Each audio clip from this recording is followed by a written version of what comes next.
इस वक्त भी लाइट नहीं है और लोड शेडिंग की वजह से छत के ऊपर आए हैं। छत पे हवा लग रही है, कुदरत की तरफ से मेहरबानी, अल्लाह ताला मेहरबान है। ये हवा सबको मिलती है, कोई गरीब और अमीर का यहाँ कोई फ़र्क नहीं होता। अल्लाह ताला की नेमत सबको मिलती है। अब बात करते हैं के इलेक्ट्रिक की। तो आज के इलेक्ट्रिक की एक टीम आई थी, उन्होंने कुछ सवालात किए मुझसे। अब वो सवालात मैं आपके सामने रखता हूँ। 3 सवालात, उसमें 3 सवालात बड़े इंटरेस्टिंग थे। एक सवाल ये था कि उनका ये कहना था कि भाई ये जो लोड शेडिंग हो रही है, तो उसमें आपको क्या लगता है कि क्या वजह हो सकती है कि लोड शेडिंग क्यों हो रही है?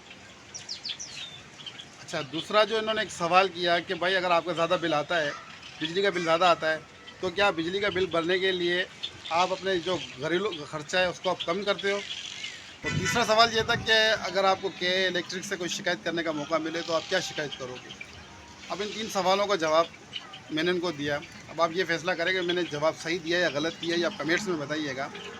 तो जब ये सवाल किया गया कि भाई वो आपको क्या लगता है कि ऐसी क्या वजूहत है जिसकी वजह से कराची के अंदर लोड शेडिंग होती है, तो उन्होंने 2-4 ऑप्शन दिए। तो मैंने कहा कि भाई असल वजह यह है कि इनके पास खुद के पास सप्लाई इतनी है नहीं, तो ये हमें कहाँ से देंगे।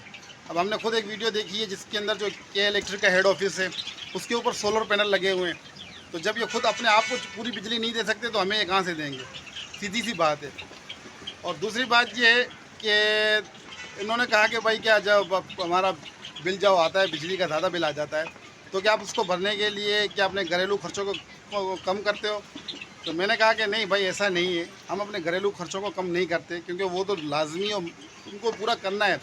हम के इलेक्ट्रिक का बिल ही नहीं भरते भाई। 1 महीना, 2 महीना, 3 महीना हमारे हालात नहीं होते तो नहीं भरते।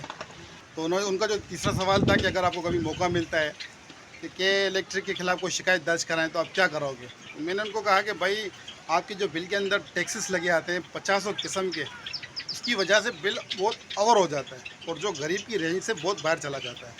और ये 3 बातें मैंने उनसे कही। और एक बात उन्होंने पूछी कि भाई आपने ये कर्ज़ वगैरह आप लेते हो अपने मामला को चलाने के लिए या नहीं? तो मैंने उनको कहा कि भाई जैसे हालात हो गए हैं, जैसे बिजली के बिल आ रहे हैं, तो उस तरीके से तो कर्ज़ ही लेना पड़ता है। कर्ज़ के बगैर तो ये बिल भरे ही नहीं जाते। तो हकीकत तो यही है कि इलेक्ट्रिक एक मोनोपोली उसने अपनी रखी हुई है कराची के अंदर। अगर के इलेक्ट्रिक की तरह दूसरी 2-3 कंपनियां खुल जाती हैं कराची में, जिस तरह मोबाइल सिम की मुख्तलिफ कंपनियां हैं, तो उसमें हमें पैकेजेस भी मिल जाते हैं और मुकाबले की भी सूरत बन जाती है। अब यहाँ सिर्फ एक के इलेक्ट्रिक है और वो मोनोपोली है उसकी, और वो बादशाह बन के बैठी हुई है। जो उसका दिल आता है वो करता है। एक बात अली शेखानी के लिए भी कि उसने कहा कि मैं के इलेक्ट्रिक ख़रीद लूँगा, लेकिन उसकी इतनी वर्थ नहीं है जितनी के इलेक्ट्रिक का जो सरमाया है वो नहीं खरीद सकता। लेकिन अली शेखानी गरीब लोगों को सोलर पैनल तो लगा के दे सकता है। अगर खिदमत ही करनी है तो गरीब लोगों को सोलर पैनल लगा के दे दे अली शेखानी, उससे दुआएं भी मिलेगी और लोड शेडिंग का मसला भी गरीबों का हल हो जाएगा।